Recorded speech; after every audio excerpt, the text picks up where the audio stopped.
Hola, hola, bienvenidos a Piglet, bienvenidos. Voy a hacer lectura hoy de este libro que se llama Nelson y Prat, de mi padre, Guillermo Izquierdo Araya. Esto fue publicado el 31 de mayo de 1933. Es un paralelo entre Nelson y Prat, donde se destacan una serie de cosas que voy a leer ahora. Y esto a raíz de que en la Escuela Naval de Japón hay 3 monumentos. Esos 3 monumentos son a 3 marinos, los cuales para los japoneses representan el máximo heroísmo y la máxima síntesis de los valores del Bushido que viene del shintoísmo, de su religión, que enaltece ciertas virtudes, o casi todas las virtudes humanas.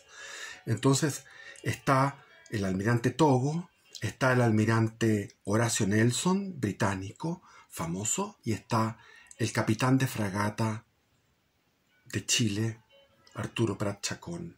Entonces vamos a iniciar lectura de esta obra. Capitán Condell. Se oyó el llamado en el espacio. Era la voz del capitán de la Esmeralda que interpelaba al de la Covadonga, su subordinado.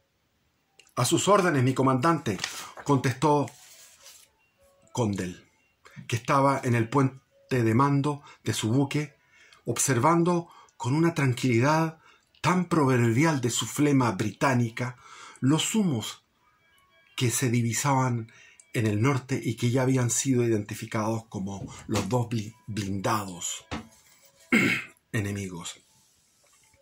«Que almuerce la gente», gritó Prat. «Reforzar las cargas», volvió a gritar. Condell le contestó con gran serenidad y sentido del humor: «All right», livianamente. Prat quedó satisfecho.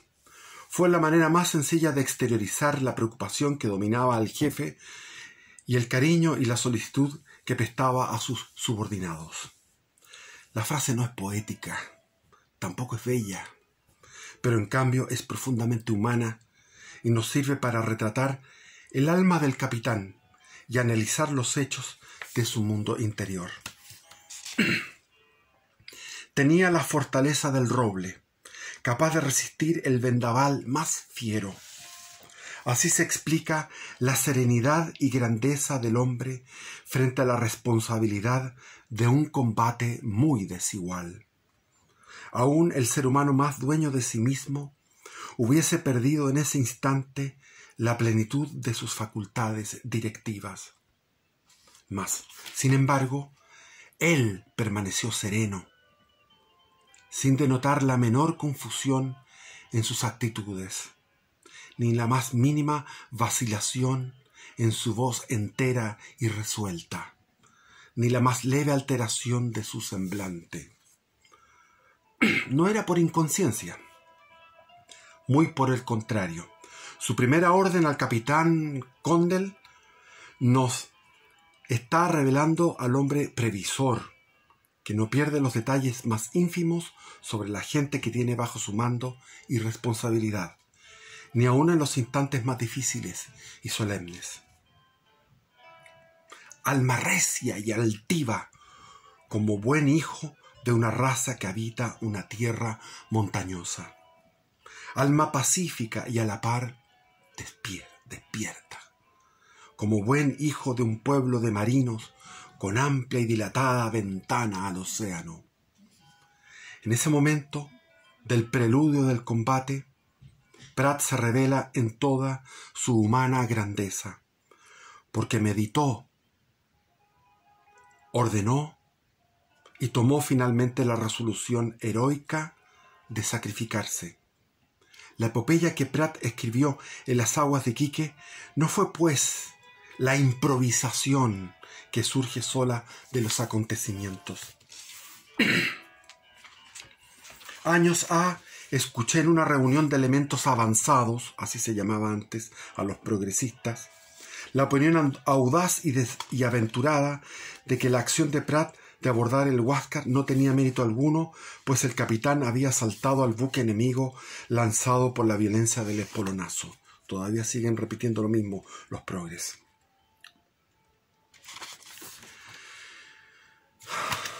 El almirante Williams Rebolledo expresa en su relación oficial que al hacerle presente la responsabilidad que asumía con su misión de mantener el bloqueo de Iquique, Prat le respondió: si viene el Huáscar, lo abordo, y la Covadonga irá por bajas aguas para encallar a la Independencia. Era parte de un plan, era la única estrategia, abordar el Huáscar. Por eso digo que esta duda sobre el abordaje de Prat es audaz y malvada. No ensalzo a Prat por el prurito de excitar el patriotismo, elevando loas al chileno que consideramos como el guerrero por antonomasia. Pero no podemos dejar de admirar la conducta que exhibió desde el primer momento, su serenidad de espíritu y su claridad de inteligencia para apreciar e intuir la influencia que tendría su sacrificio y el de los suyos en los sucesivos posteriores de la guerra. Y así fue. Un sacrificio que él vislumbró como inevitable en tan desigual contienda.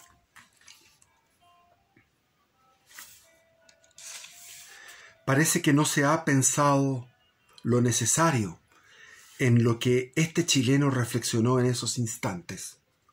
Cómo supo aprovechar en lo porvenir los efectos que tendría un desastre sin gloria si él se entregaba al enemigo con las manos atadas, sin combatir. Cómo pudo repasar en su mente los hechos sobresalientes de nuestras tradiciones militares y navales para concluir que no se podía quebrar la tradición y sembrar el desaliento y el derrotismo en los comienzos de la guerra. Como me decía conversando con Pedro Pool hace unos días, me decía: ¿qué hubiera sido si Prat se hubiera rendido y hubiera terminado tomándose un whisky en la cámara de oficiales del Huáscar con Grau? Era necesario un ejemplo enaltecedor. Si diéramos un triunfo moral a Chile. Y lo pensó, y lo maduró brevemente, y lo hizo, sencillamente incomparable. La arenga es la prueba más brillante de lo que Prat pensaba hacer minutos después en el fragor del combate. La tripulación se ha formado en la cubierta. El capitán Prat aparece erguido, sereno, sin afectación, con esa sencillez y modestia de siempre, con la imperturbable calma tan habitual en sus actos. Se iza la bandera y se presentan las armas. Los tambores tocan redobles, el silencio es completo y el momento conmovedor. Y entonces el capitán, que nunca había hablado sino lo necesario, bien conocido por su laconismo, toma la palabra para pronunciar una arenga que es modelo de grandeza. Se ha dado cuenta del instante que vive, por eso comienza su discurso, su arenga. Muchachos, la contienda es desigual. Lo diría quien no hubiera reflexionado sin perturbación sobre el momento crítico que se presentaba. Recordó la bandera nunca arreada, por eso dijo: nunca se ha arreado la bandera ante el enemigo. ¿Cómo pudo él en ese instante apremiante repasar la historia patria para evocar este hecho y poder afirmarlo sin vacilaciones ni dudas? Y agregó lo que fue anuncio de la resolución que había tomado momentos antes, serenamente, estoicamente. No es esta la ocasión de hacerlo. Nunca ha sido arreada la bandera ante el enemigo y no es esta la ocasión de hacerlo. Ella flameará, la bandera flameará en su lugar mientras yo viva. Y si muero, mis oficiales sabrán cumplir con su deber.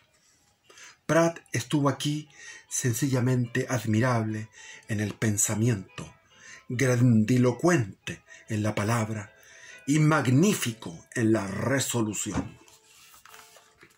Surge espontáneamente el paralelo. La arenga de Nelson en Trafalgar es la única que tiene semejanza en la historia de los fastos navales. ¿Cómo fue? Inglaterra espera que todos cumplan con su deber. Lacónico el inglés. Nelson lo cumplió a bordo del Victory, así como Pratt a bordo de la Esmeralda. El marino inglés tuvo la intención primera de dirigir una arenga más expresiva y fogosa, en la que manifestara su certidumbre en la victoria, rubricada con una frase final que afirmaba: «Nelson confía en que todos cumplirán con su deber». Esta forma era demasiado personal. Advertido por el oficial señalero, ya que era una escuadra gigante de muchos barcos, no sé cuánto, 30 por lo menos, entonces se enviaban con banderas la señal, la arenga. Entonces, advertido por el oficial señalero de que en el vocabulario de señales no había signos para expresar las diversas formas verbales de confiar, pero sí de esperar, ordenó componer la frase con la de Nelson. Cambió Nelson por Inglaterra, y de confía, que Nelson confía, lo cambió por espera. De este modo se ajustó la arenga al sentido que definitivamente quiso darle el almirante, en una frase señera sin adjetivaciones. Conquistó la justa admiración universal por su concisión y grandeza. 74 años después, la arenga del jefe chileno en la Esmeralda, en el preludio del combate naval de Iquique, compartía con la de Nelson el premio de esa admiración universal. En la arenga de Pratt encontramos algo de la expansión latina y del verbo poético de la raza. Ello se explica porque el jefe se dirigió a la tripulación de viva voz, sin las limitaciones del código de señales que tenía Nelson. Puso en ella retoques sentimentales que sirvieron de argumentos, de convencimiento y de notificación emocional sobre el comportamiento que a todos los actores del próximo drama les correspondía. La bandera de Chile notificaba: «Nunca ha sido arriada, y espero que esta no sea la ocasión de hacerlo». Una verdad histórica evocada en forma poética y en tono sentimental. Una verdad histórica que dejaba trazada en la conciencia de los tripulantes y de los oficiales en forma clara y decisiva la norma de conducta que exigía el cumplimiento del deber. La bandera de Chile debía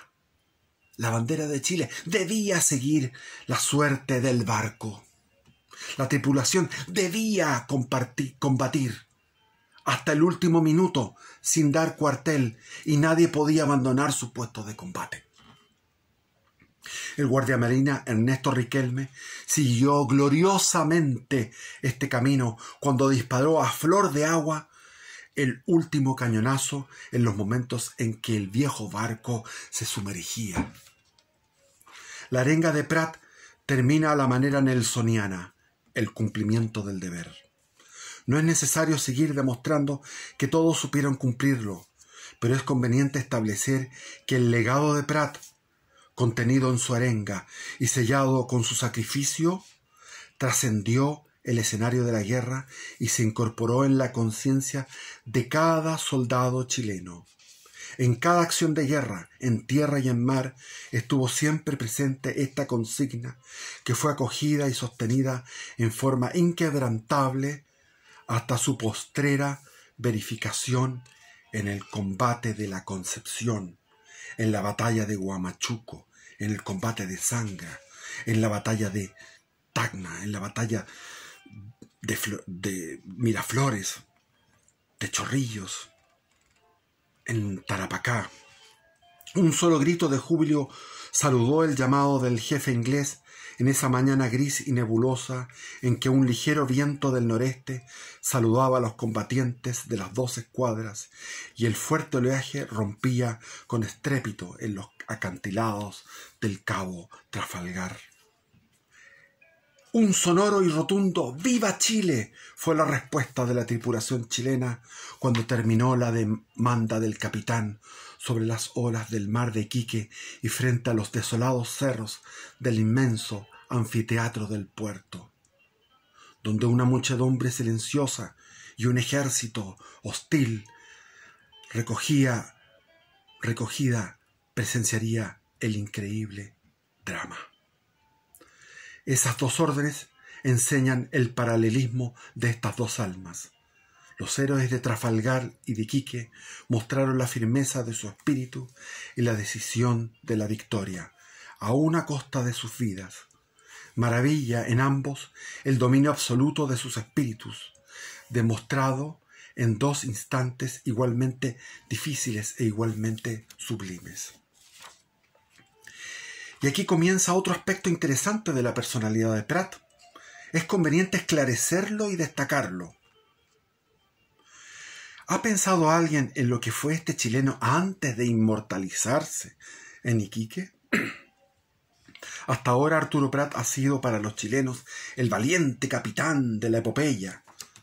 Se le han superlativado todas las nobles condiciones de marino y de guerrero. Se le ha llamado genio de los mares, etc. Pero no se sabe a través de la historia cómo él fue profesor, cómo fue alumno, cómo fue profesor de la escuela naval, cómo salvó a la Esmeralda de una manera heroica cuando se produjo el temporal en Valparaíso el 24 de mayo de 1877, donde se tiró al agua, nadó entre las olas para tomar el mando del timón y poder salvar ese buque, que después sería glorioso. Tampoco se recuerda su actuación en combate de Papudo, junto con Condell.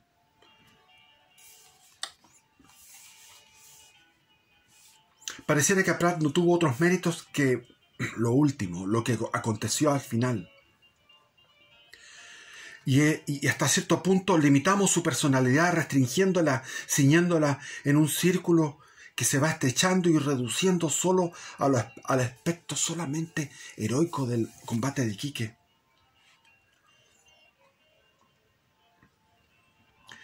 Exploremos y descubramos, pues, estas vetas preciosas que destacan otros contornos valiosos y heroicos también de la personalidad de Prat. El paralelo con Horacio Nelson nos sirve de clarísima y definida senda.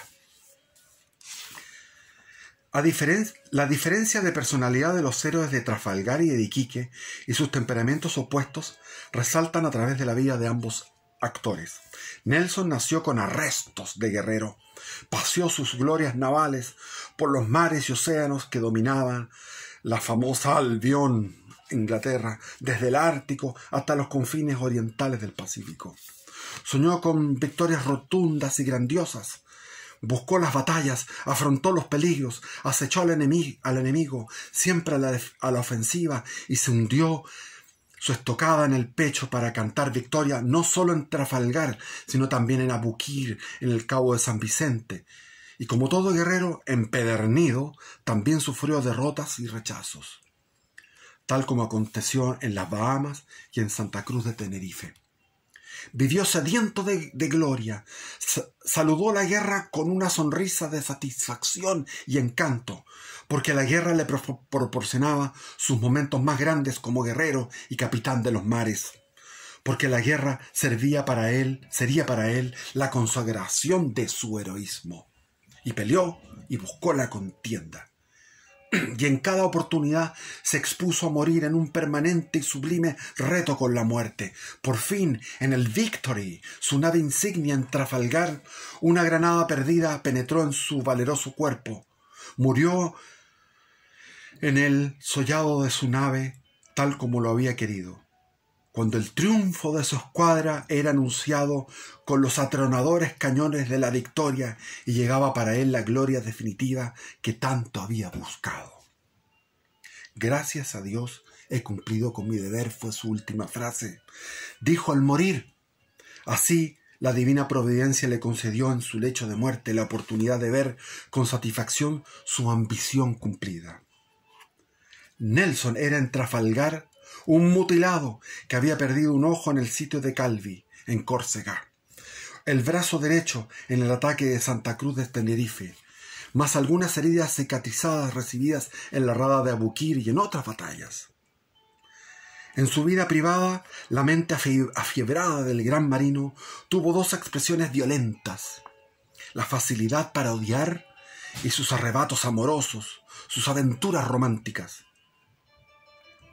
Enredado en amores con Lady Hamilton, esposa del embajador inglés en la corte de Nápoles, hay una película, Lady Hamilton, se la recomiendo, muy bonita, de 1940, plena Segunda Guerra Mundial. Se hizo esa película hermosa, hermosa.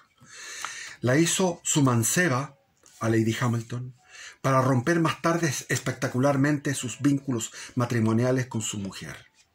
Tampoco vaciló en ser despiadado y cruel al ordenar la ejecución del almirante Caracciolo frente al jefe de la flota napolitana. Fue rebelde e indisciplinado, cegado por los celos de su manceba, favorita de la reina Carolina. No titubeó en desobedecer al almirante en jefe de la flota británica en el Mediterráneo, quien le había ordenado que navegara rumbo a Menorca. Sin embargo, estuvo grande y magnífico en Trafalgar, tal como antes lo estuvo en Abukir y en Cabo San Vicente. Ese es Nelson. El reverso. En cambio, Pratt era el ciudadano apacible, solo preocupado de su hogar y de sus deberes cívicos. Él nunca soñó en sus vigilias atormentadas con batallas en las que él fuera la cumbre del sacrificio. Jamás su espíritu ambicionó la gloria naval que recogió en Iquique. Nunca su alma sintió el aleteo de la guerra. Nunca tampoco su mente pensó en un porvenir jalonado por éxitos guerreros en los mares que surcaba con los barcos encomendados a su mando. No.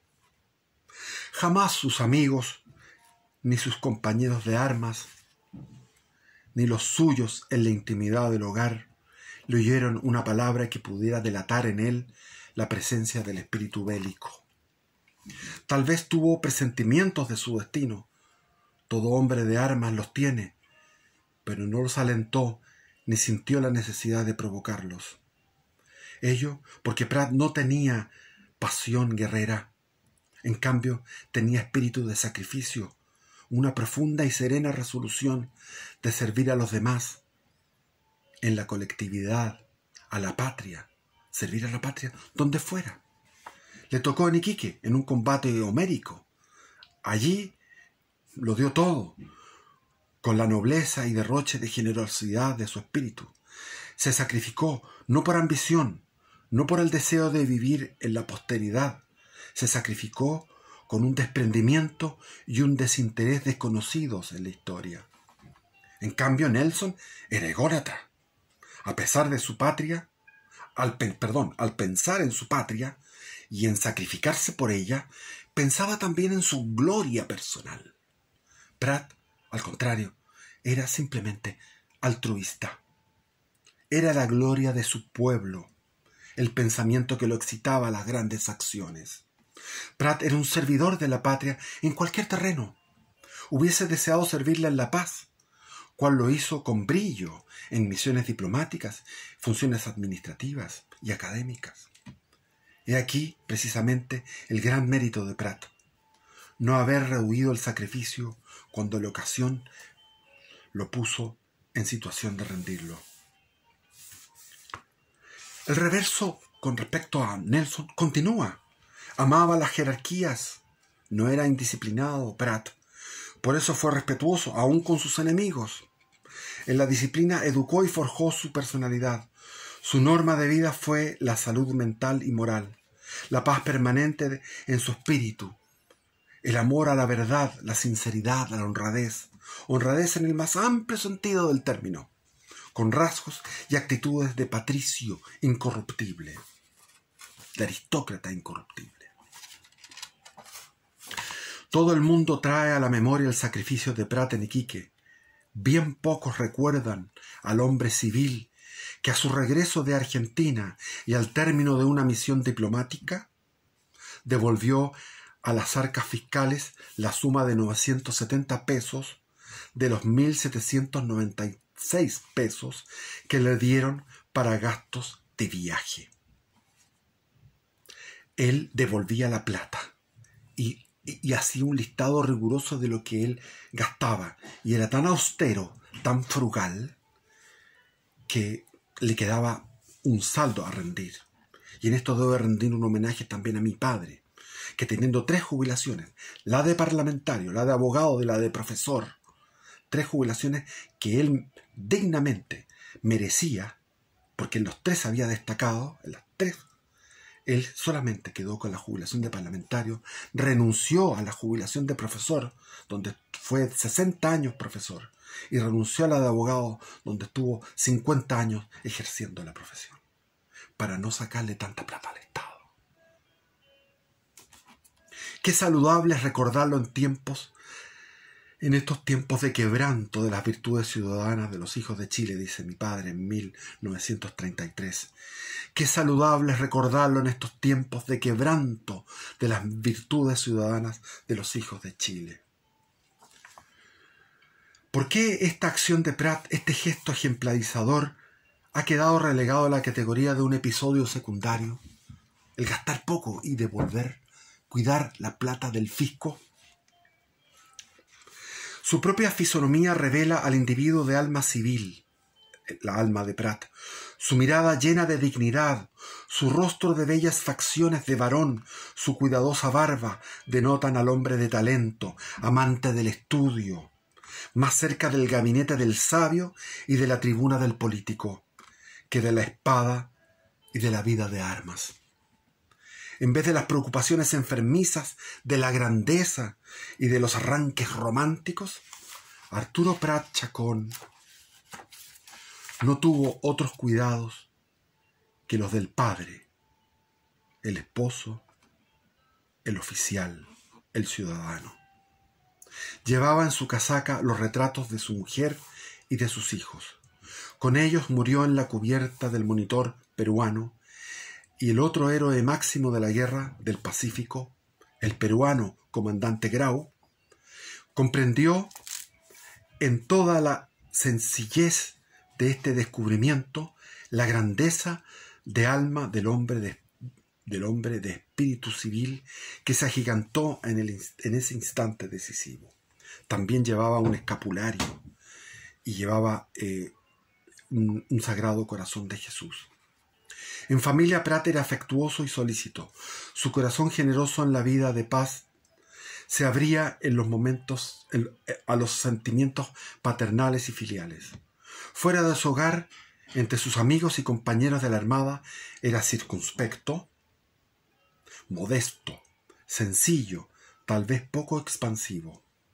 Era todo un caballero, correctísimo en modales y sentimientos, cortés aun con los hombres rústicos, servicial aun con los ingratos, bondadoso para juzgar los yerros de extraños, exageradamente exigente para juzgar sus propios yerros.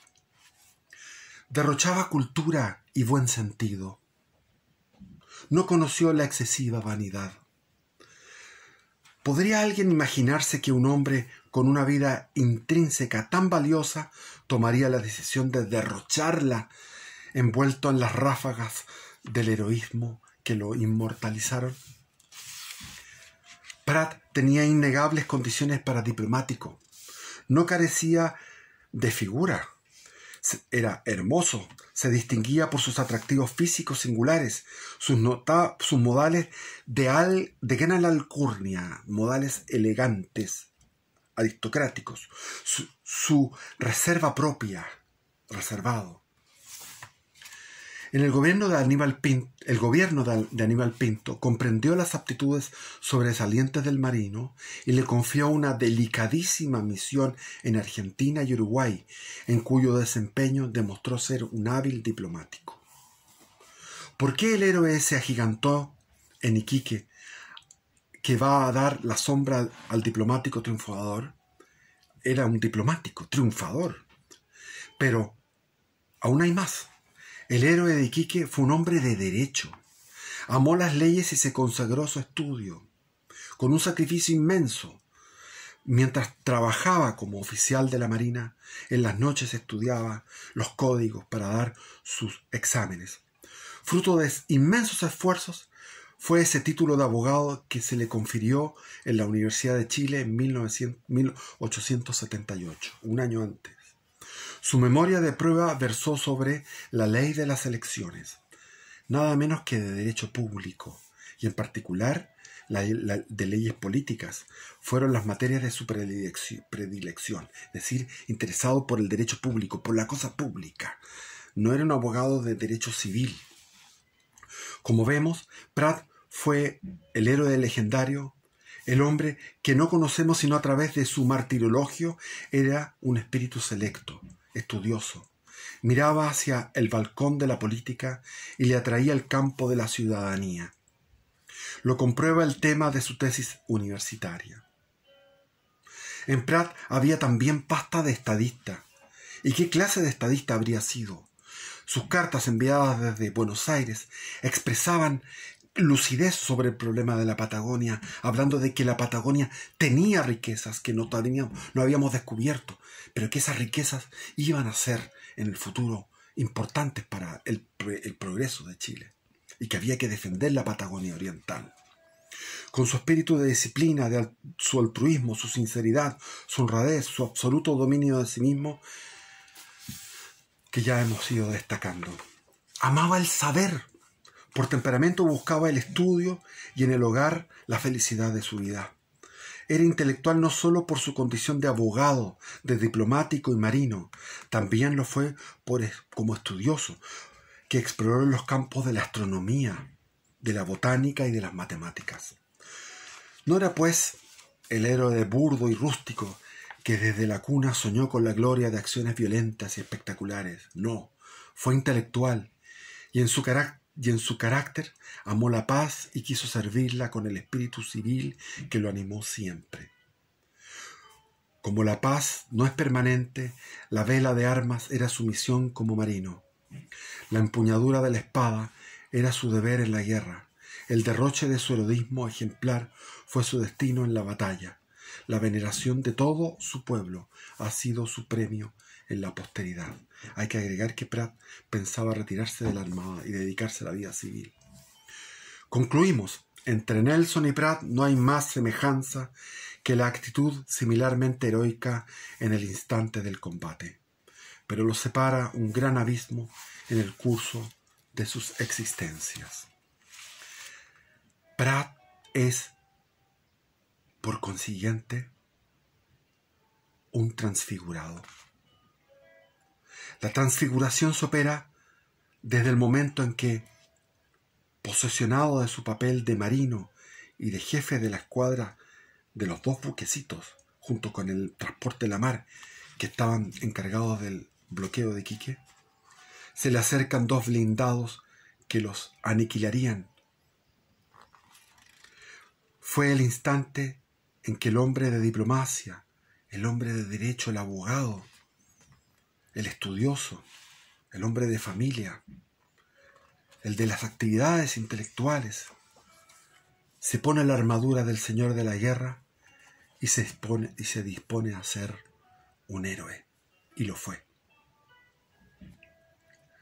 Prat no se superó a sí mismo, porque Prat fue grande desde su cuna. Sus prendas de carácter y sus virtudes ciudadanas no podían indicarle otra ruta ni otro comportamiento que el que le ha valido la justa admiración de la posteridad. ¡Qué talla de héroe! La visión se repite año a año al recordar el cuadro del combate.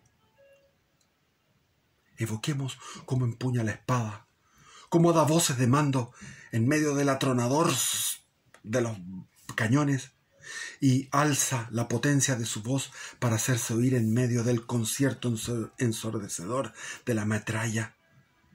Cómo levanta su vista hacia lo alto, devotamente, allí donde flamea la bandera, y reviven en él las energías para dirigir la contienda.